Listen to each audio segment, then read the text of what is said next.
Welcome to the Deep Dive.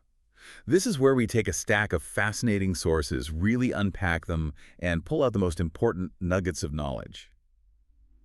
We want to give you a shortcut to being, well, genuinely well-informed. And today, we're embarking on what feels like a truly profound journey.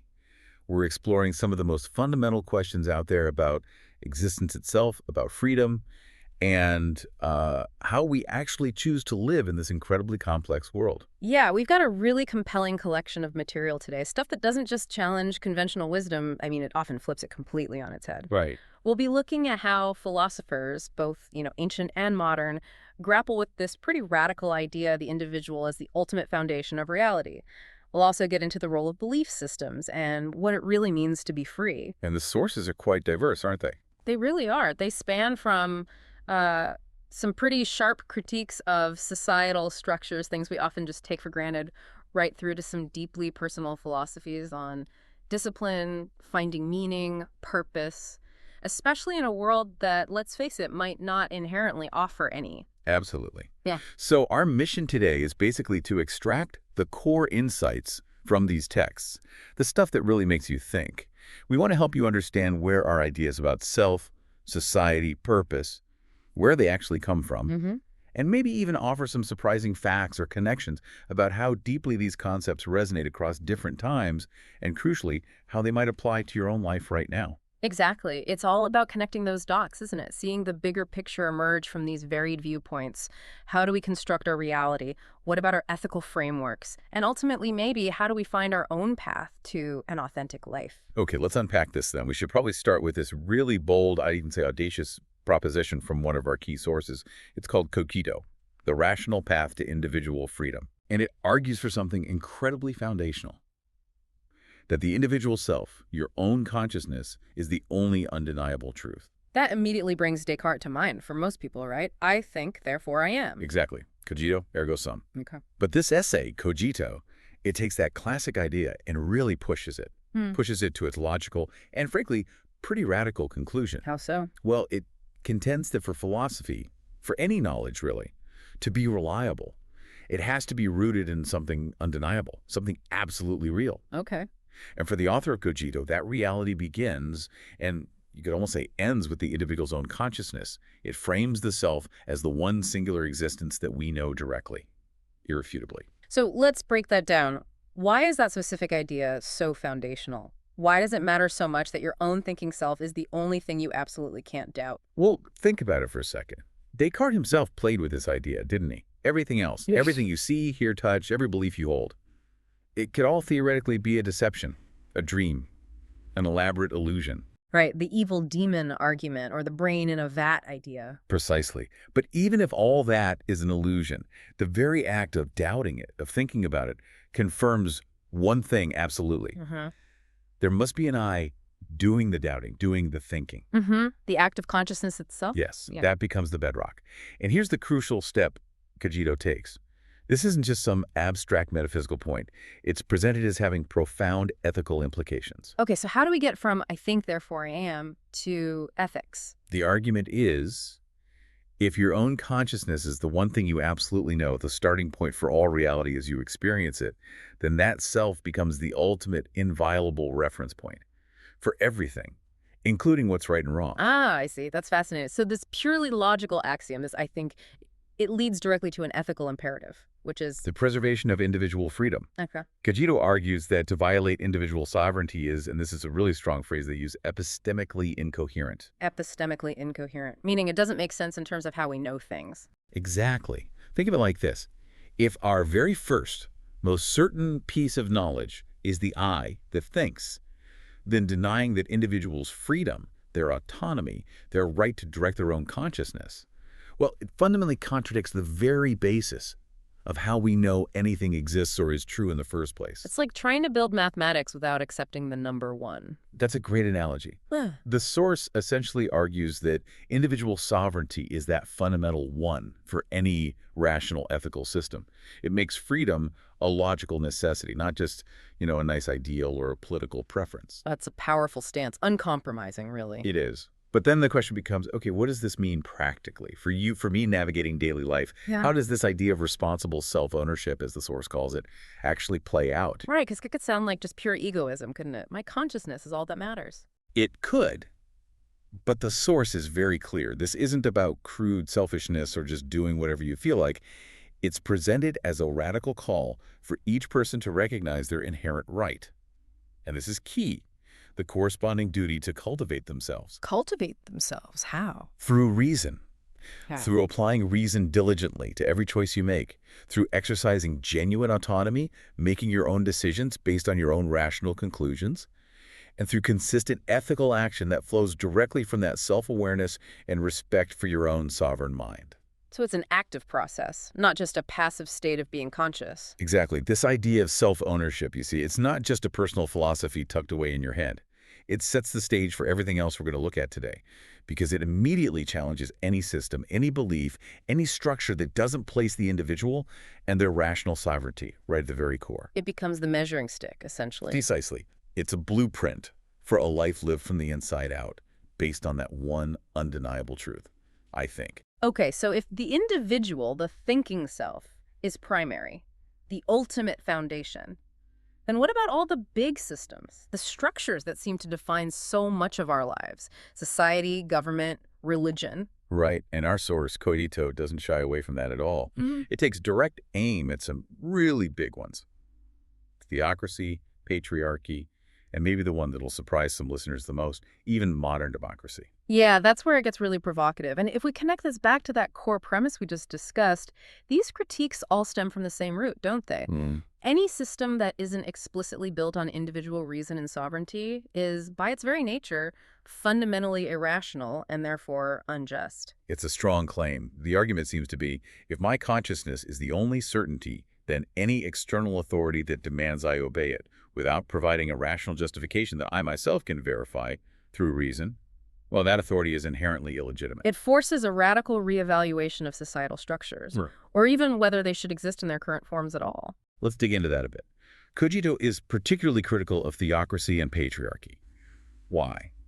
Because it argues they fundamentally undermine this thinking self. Okay. How does it make that case for theocracy? It argues theocratic systems base their authority on divine revelation. And the source claims this revelation is, quote, inaccessible to reason and unverifiable by any epistemic standard. So you can't rationally prove it or disprove it using your own thinking. Exactly. It's like trying to have a logical debate about someone else's dream. It exists for them, perhaps, but it operates outside the rules of shared logic or empirical evidence. Right. So these systems, Cogito contends, demand faith over inquiry, obedience over understanding.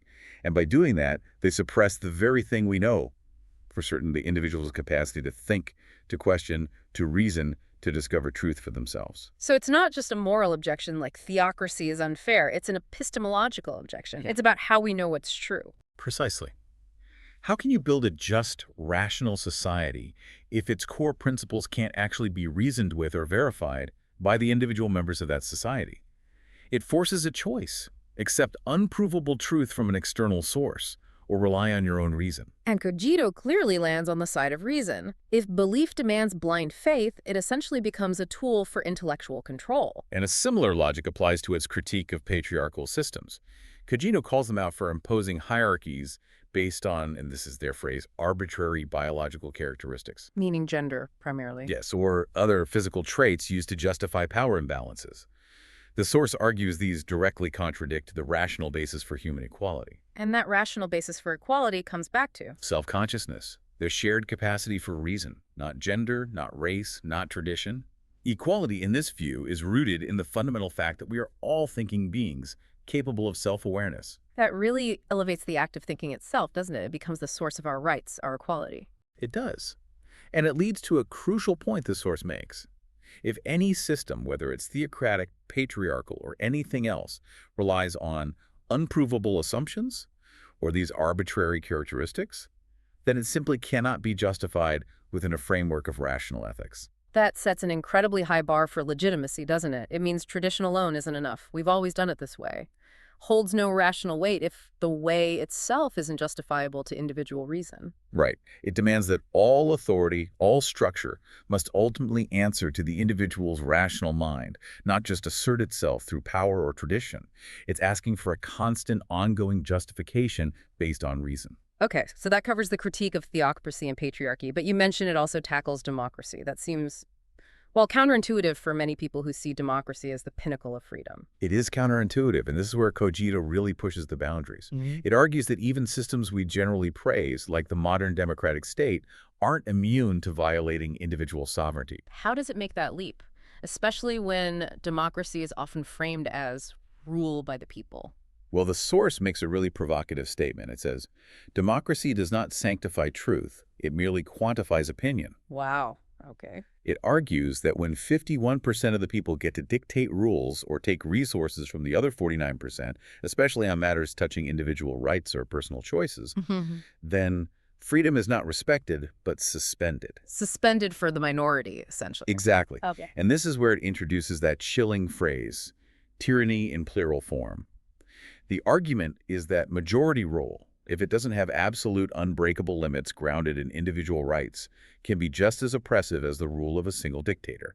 It's still overriding the individual's inherent right to self-governance. So the will of the people isn't automatically just or right simply because it's the will of the majority. That's the core challenge Cogito poses. And it goes further. It sees the state itself, whether it calls itself democratic or authoritarian, as fundamentally operating through coercion. Its power, the source argues, isn't ultimately sustained by logic or universal agreement. It's sustained by force.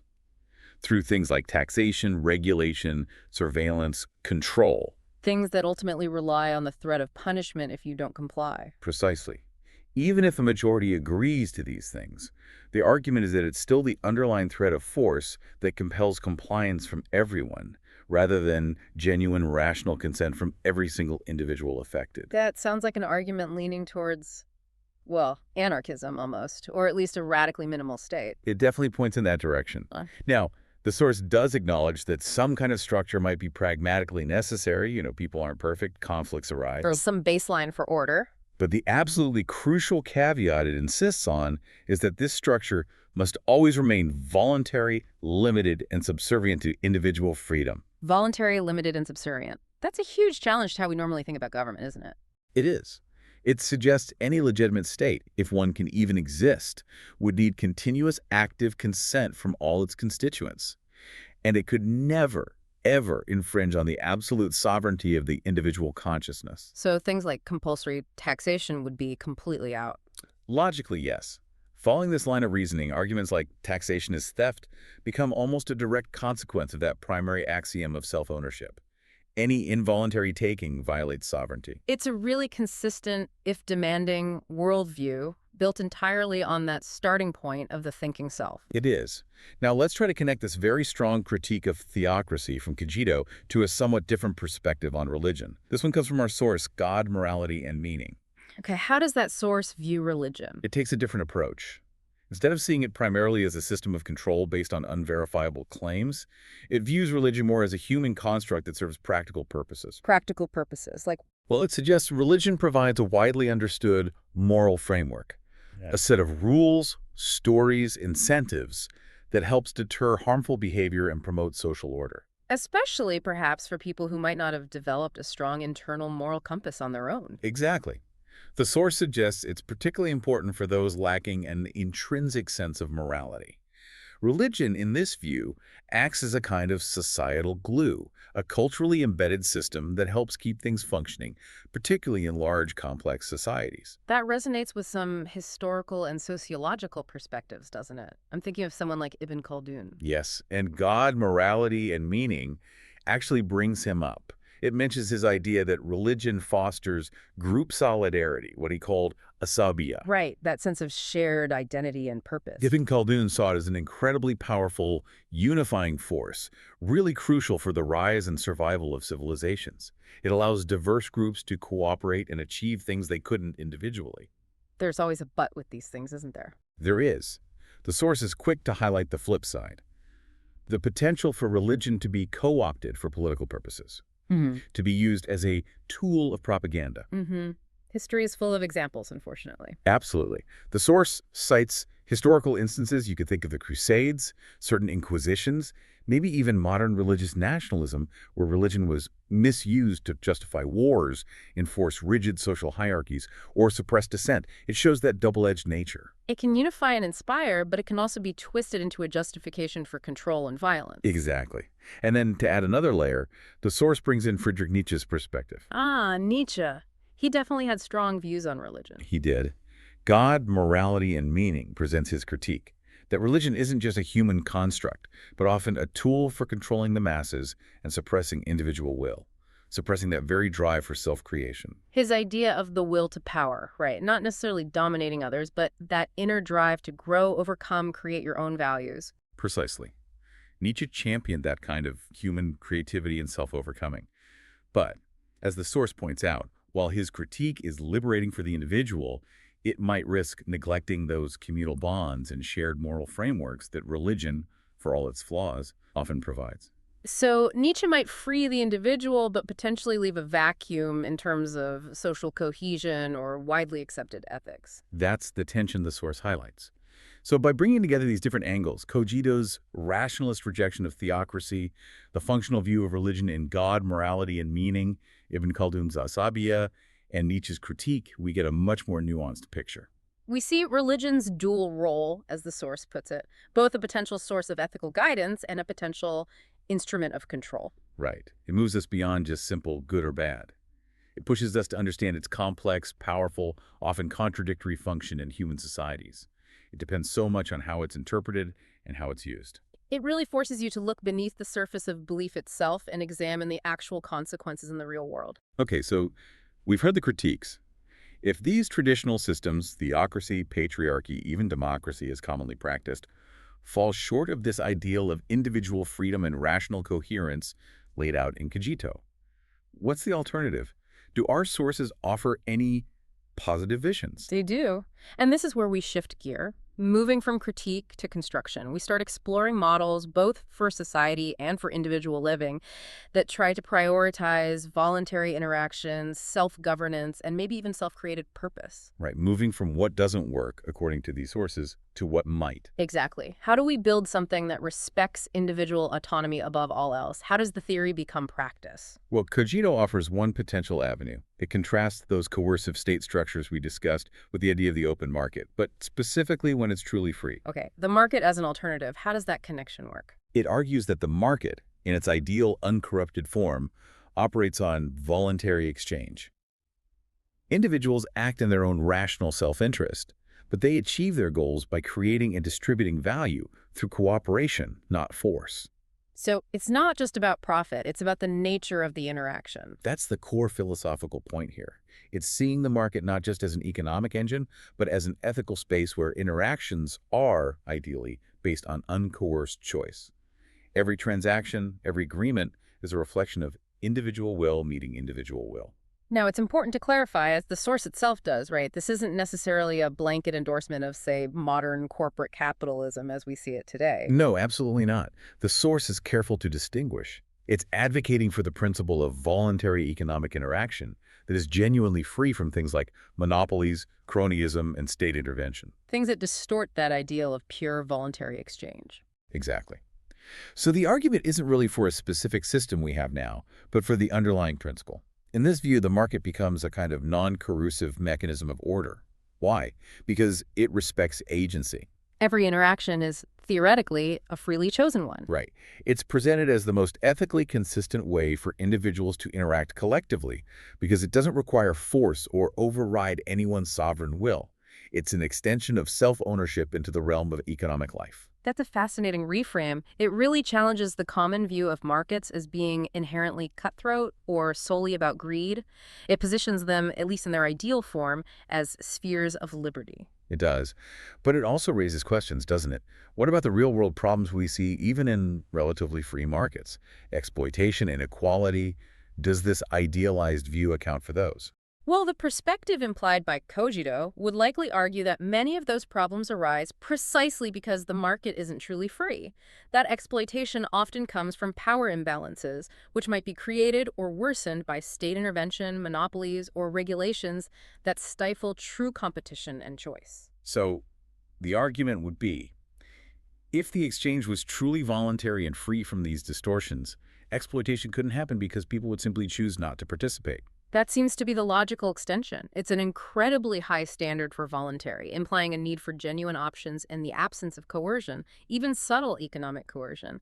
It suggests a constant vigilance is needed to protect that voluntary principle. Okay, let's shift gears slightly back to ethics, but from the perspective of God, morality, and meaning. It proposes something quite different, that morality is a universal construct created by humans to preserve life and harmony. A human construct, meaning not divinely ordained or inherently woven into the fabric of the universe? Exactly. It suggests that moral principles like don't murder, don't steal, are things we humans developed because they work. They're rooted in human experience and societal needs, not in some external command. They're pragmatic rules for survival and flourishing. So morality evolves as our understanding of ourselves and society evolves. That's the implication. Hmm? And the source draws a parallel here with Immanuel Kant's philosophy. Kant. His ethics are famously grounded in reason, not religion. Right. For Kant, morality is based on reason and his categorical imperative, basically. Yeah. Act only according to principles that you could rationally want everyone to follow universally, without contradiction. The universalizability test. Precisely. So ethical behavior, in this Kantian view, can and should arise purely from empathy, reason, and a shared commitment to the common good. No need for divine lawgiver. That's interesting. How does that compare with, say, utilitarianism, like John Stuart Mill? Well, God, morality, and meaning brings Mill into the discussion too. It notes his utilitarian ethics, emphasizing the greatest happiness principle. Acting in ways that maximize well-being for the greatest number of people. Exactly. So while still human-centered and rational, Mill's approach focuses more on the consequences of actions. Do they lead to more happiness or less suffering overall? It balances Kant's strict rule-based rationality with a focus on compassion and outcomes, perhaps. You could see it that way. It acknowledges the complexity. We need ways to evaluate actions based on their real-world impact on collective happiness, not just abstract principles. It helps navigate tricky situations and arguably grounds morality in something measurable human flourishing without falling into pure relativism. So several paths to a human-centered ethics, all independent of divine command. That seems to be the core idea, and this ties directly into the source's view on meaning. If morality is human-made, what about purpose? Right. If God isn't actively intervening or dictating purpose. Then God, morality, and meaning asserts meaning and spirituality become human responsibilities. A responsibility, not a gift. Yes. It's not lamenting a lack of divine purpose. It's embracing the idea that we create our own purpose through things like our relationships, our creative work, our pursuit of happiness and understanding. That's quite empowering. It shifts the locus of control entirely inward. It does. And what's really insightful here is how it decouples spirituality from organized religion. You don't need church to have spiritual experiences. Not according to this source. It suggests spirituality can be found in all sorts of places: music, art, nature, and other forms of human connection. It points to examples like the Sufi tradition within Islam. Which often emphasizes personal, mystical experience, poetry, music. Right. While rooted in faith, its focus on inner experience and universal love resonates with a broader, more personal spirituality. And then you have someone like Jean-Paul Sartre, the existentialist. Existence precedes essence. We're born without a predefined purpose. Exactly. Sartre argued we're basically condemned to be free, meaning we have to define our own purpose through the choices we make, moment by moment. We create our own essence through action. So whether it's through connection, creativity, nature, or philosophical choice, meaning is something we build, not something we're given. Precisely. And this approach makes spirituality incredibly accessible, doesn't it? It affirms that a fulfilling life does not require adherence to a specific faith. It can be achieved through all kinds of diverse experiences that nourish the soul and enrich existence. It makes the quest for meaning a deeply personal journey, open to everyone regardless of belief. It's a call to actively construct your own spiritual framework, your own sense of purpose. Okay, so God, morality, and meaning talks about constructing meaning on this broad human scale. But another source, The Path of Disciplined Clarity, offers something very different. It's a highly personal, almost austere blueprint for living a life rooted in individual principle. Austere. How so? It describes a quiet life built on discipline and clarity that deliberately does not rely on noise or validation from the outside world. It feels like building an internal fortress, brick by conscious effort, shielding oneself from external chaos and opinion. And how does one build this fortress? Where does it start? It starts, according to the source, with discipline. But not discipline as a performance for others. It's about a routine chosen deliberately each day, purely for self-alignment. Like what kind of routine? Things like rising early, exercising in silence, working with intense, focused intention on meaningful tasks. These aren't just presented as good habits. They're framed as profound acts of self-ownership, ways of forging resilience and mental focus. The source says the discomfort of routine becomes a familiar place and eventually a source of control. It even suggests that pain, physical or mental, when deliberately embraced as part of growth, isn't something to flee from. Strength is found in endurance. That sounds very stoic, almost. Embracing hardship as a tool for self-mastery. It has that flavor, definitely. And solitude plays a key role. Solitude is welcomed, not avoided. Not loneliness, but chosen solitude. Exactly. It's seen as the necessary space where thought becomes clear. Away from the constant noise and distraction of the modern world, the mind can actually process, analyze, and observe itself without interruption. This quiet cultivation seems central. Does it extend beyond just routine and solitude? Yes, it extends to learning. The source talks about a constant desire to understand, a deep curiosity. But again, not for external validation like getting degrees or impressing people. Learning as a practical tool. Precisely. It's presented as intensely practical and necessary. The idea is, when you understand the underlying structure of things, societal systems, belief systems, human behavior, technology, you can navigate the world with less confusion and fewer illusions. So knowledge becomes a form of protection and clarity, a shield against manipulation and a guide through complexity. That's exactly how it's framed. And this deliberate approach extends even to communication. How so? Less is more. Very much so. Words are used with intention. Speech is measured. There's no urgency to respond to every comment, nor to explain every choice. So talking isn't the primary way to prove yourself or exert influence. Not at all. Action is positioned as the main form of expression. When something is needed, it is done. The source suggests there's no need to be loud when the results speak for themselves. This way of living often goes unnoticed, and that seems to be part of its strength. Quiet competence over noisy performance. What about relationships in this framework? Does this quiet discipline lead to isolation? Not necessarily isolation, but definitely selectivity. The source says relationships are chosen carefully. Not everyone gets close. Quality over quantity. Definitely. Loyalty, honesty, and self-respect are the non-negotiable foundations. He suggests that people who live with this kind of quiet dignity are easy to respect. While acquaintances might be many, true friendship is rare and deep. Family, especially those who supported you, carries the highest weight, demanding unwavering commitment. And how does this person handle conflict or criticism? If they're not seeking validation, do they just ignore everything? Pretty much. When it comes to petty stuff, the source says there's no interest in pointless arguments or defending against empty criticism. Disrespectful words in public, met with silence, not out of fear, but because reacting gives them weight they don't deserve. What about more serious conflict? Physical confrontation? It's pragmatic. Within a structured society, respect the law, prioritize safety, avoid escalation, let the system handle it if possible. But outside of that structure, where rules don't apply, Then what?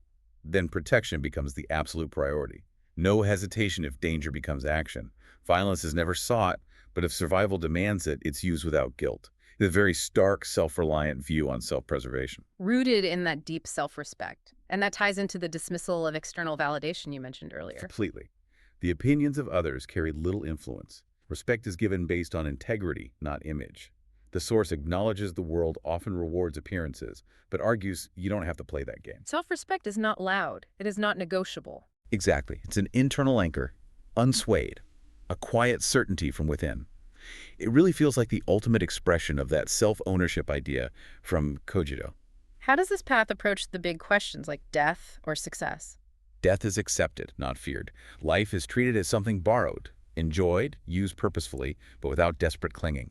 When it ends, it ends. Until then, fill the days with effort, thought, purpose. And success? Is it wealth? Power? No, success isn't wealth for its own sake. The ultimate goal is defined as freedom. Financial independence is valuable mainly as a tool to support loved ones, to live without depending on systems you don't believe in. And simple living can be part of that freedom. Yes, the source even mentions things like owning land, growing food, not as some kind of Luddite escape, but as a return to something more honest. A tangible connection to reality, self-sufficiency, working with your hands, eating what you make, presented as stable, clear, sustainable. Rooted in something tangible. Right, so in summary, this kind of life does not require attention. It's not trying to win arguments or followers. It exists quietly, prioritizing health, clarity, loyalty, and truth. It's simply a choice to live with discipline, to understand the world, and to stay true to one's own principles, regardless of what surrounds it. It's a powerful vision, self-sufficient authenticity in a world demanding conformity. Okay, so we've explored the individual as the foundation, the critiques of external systems, the idea of human-created meaning, and even this very personal path of disciplined clarity. But here comes the twist. There's always a twist. There is. Even when we try to be free, even when we consciously choose a path like the one we just discussed, we often find ourselves trapped in what another one of our sources calls the prison of frameworks. The prison of frameworks. That sounds ominous. What does it mean? It brings us face to face with a really deep psychological and philosophical challenge. How do we even recognize the systems of thought, the frameworks we inhabit? And how do we deal with that powerful, maybe even primal, human need for certainty, especially when confronted with life's apparent meaninglessness, the absurd? It suggests that escaping one prison might just lead us straight into another one, because we crave structure so much. That's exactly the danger it highlights. The prison frameworks argues that most people live inside a mental framework they never chose. Handed down to them. Yeah, like religion, politics, culture, ideology. It compared it to getting a preset in a software package. You just use it without ever questioning the underlying code. And the problem arises when? When they encounter a problem their framework can't solve. Like a programmer who only knows one language, they panic. If the tool isn't in their prepackaged kit, they declare the problem impossible. Not because it actually is impossible, but because they literally cannot conceive of another way to think about it. Their reality is walled in by their framework. That's a powerful analogy. How does the source suggest we break out? It uses another tech analogy. Life isn't a prepackaged app. It's more like a raw machine, season ones, fundamental logic, pure potential. True freedom, it suggests, comes from stepping outside the user interface, outside the framework, and trying to touch the raw instruction set. Like learning C or assembly language instead of just using the app. Understanding the fundamental mechanics. Or precisely, getting down to the basic logic beneath the surface assumptions. But the source points out, this is hard, and society often resists it. How does society resist? By rejecting ideas not because they're wrong, but simply because they don't fit. It's not in the rule book, it's not normal. People freak out, not at the logic, but at the unfamiliarity, the deviation from the script. It's that fear of the unknown again, manifesting as intellectual gatekeeping. Exactly. And the source uses a classic literary example to illustrate this. Albert Camus' The Stranger. Near salt. Yes, Mersault. The source argues he's ultimately punished not because he killed a man, but because he didn't play the game. He refused to perform the expected emotions, crying at his mother's funeral, faking remorse. His authenticity, his refusal to adhere to the social script, made him dangerous. Dangerous to the framework, yes.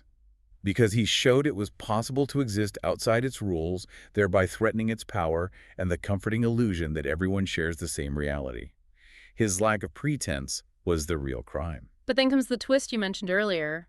Escaping isn't so simple. Right. Here's the crucial, perhaps sobering insight from the prison of frameworks.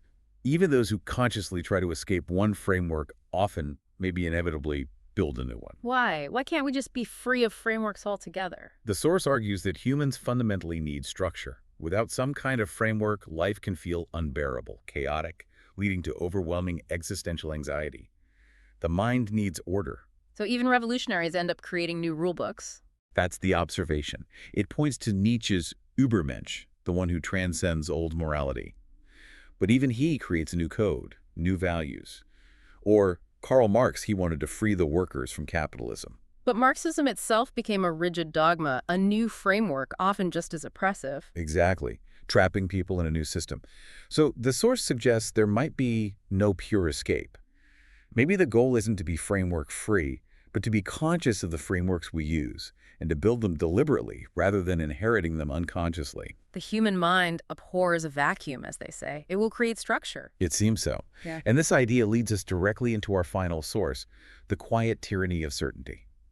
It argues that this very need for structure, for answers, can become its own form of oppression. How so? It argues that most of us are terrified of the truth, specifically the potentially terrifying truth that life has no inherent meaning. The absurd, as Cam has called it. Yes, and the source says we commit what Cam has called philosophical suicide, when we flee from this potentially unsettling truth into comforting lies. Like religion, ideology, political dogma, any system that claims to explain everything.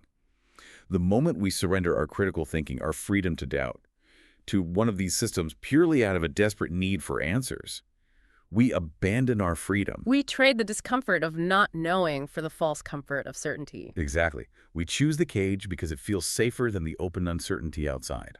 And why do we do that? Psychologically. The source points to basic brain wiring. Certainty gives us safety. Our brains evolved to reduce threat, and ambiguity, uncertainty, feels like danger.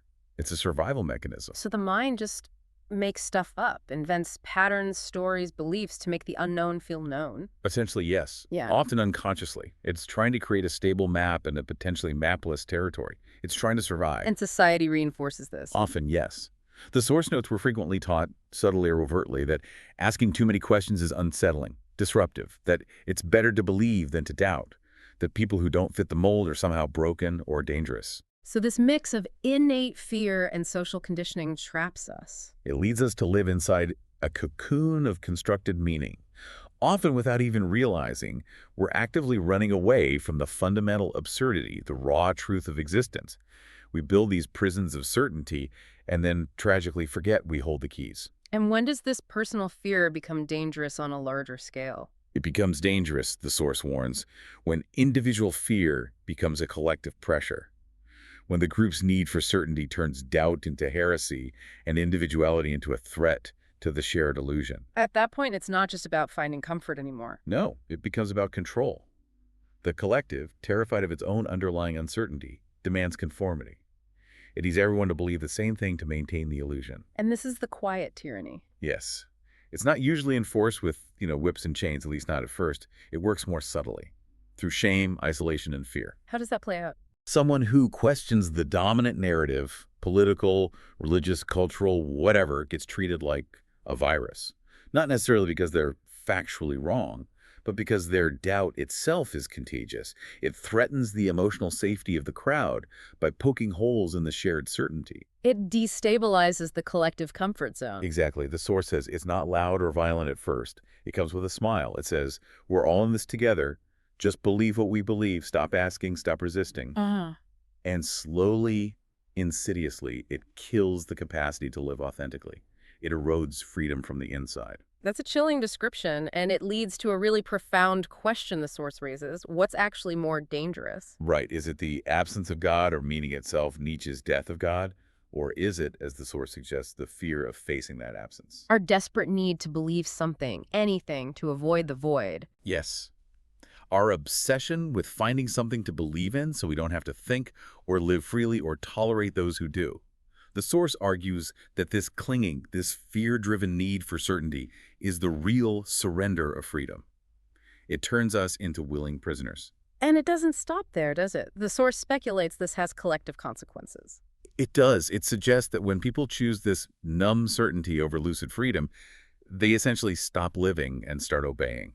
And because they themselves are scared of the uncertainty they've suppressed, they often demand obedience from others. To validate their own choice, perhaps. To eliminate the cognitive dissonance caused by seeing others live freely. That's the implication. And this is how ideological systems, born perhaps from a genuine desire for answers, can become violent. Not necessarily through physical force initially, but through those quieter weapons, shame, social exclusion, and soft coercion. It paints a picture where the root of much societal oppression might actually be a collective psychological inability to tolerate uncertainty, a self-imposed tyranny born of fear. It's a sobering thought. So, if pure escape from frameworks is unlikely, and clinging to certainty is itself a tyranny, what's left? What's the path forward? Does the prison of frameworks offer a way out of this dilemma? It offers something profound, yet surprisingly simple. The answer it gives is, we stay humble. Humble. How does humility help? By recognizing what our thoughts and beliefs actually are.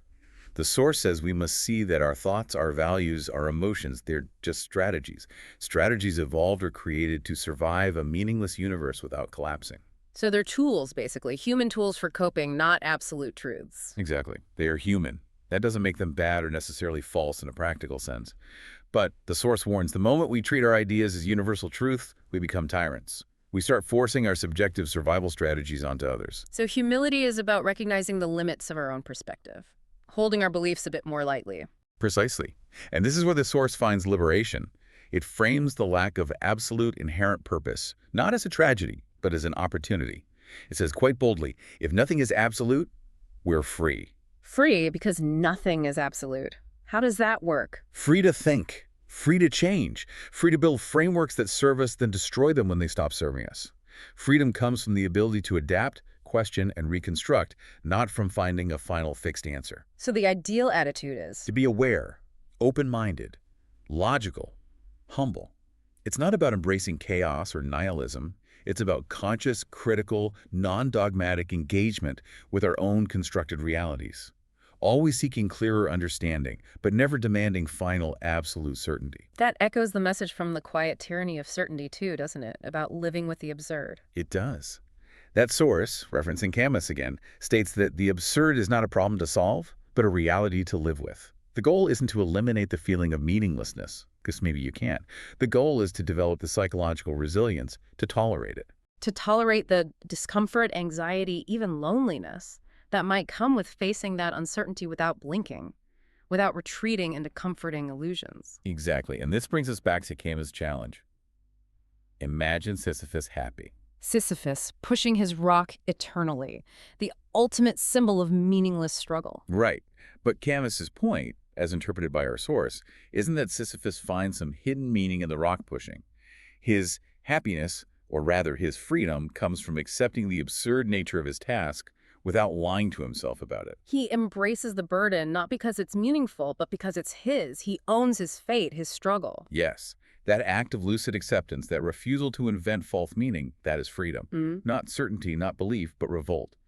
A quiet, internal revolt against the urge for comforting lies. A defiance against the universe's indifference. So the real danger isn't uncertainty itself, but blind obedience to any framework, any system, even one you chose yourself if you stop questioning it.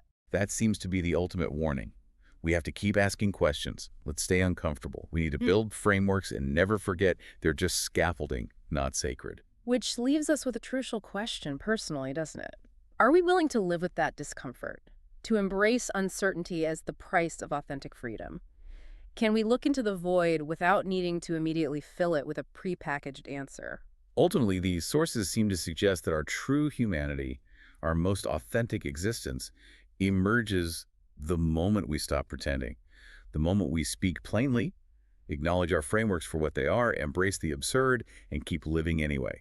It's a call to a continuous, humble, questioning journey. Wow, that really brings it all together. What a deep dive indeed. From the individual as the sole certainty. Right, starting with Cogito and seeing how that foundational idea leads to this powerful, uncompromising critique of everything from theocracy and patriarchy. To even democracy itself, really highlighting that demand for voluntary systems and genuinely rational self-sovereign thought. Then exploring how our very human needs for meaning and morality can be seen as constructs powerful, useful, sometimes dangerous, but ultimately things we create, giving us the freedom to define our own purpose. Yeah, understanding both the utility and the pitfalls of things like religion as God, morality, and meaning laid out. And journeying into that incredibly personal path of disciplined clarity, seeing a model for building a life of principle, quiet strength, and self-respect, almost entirely independent of external noise. A potent image of internal resilience.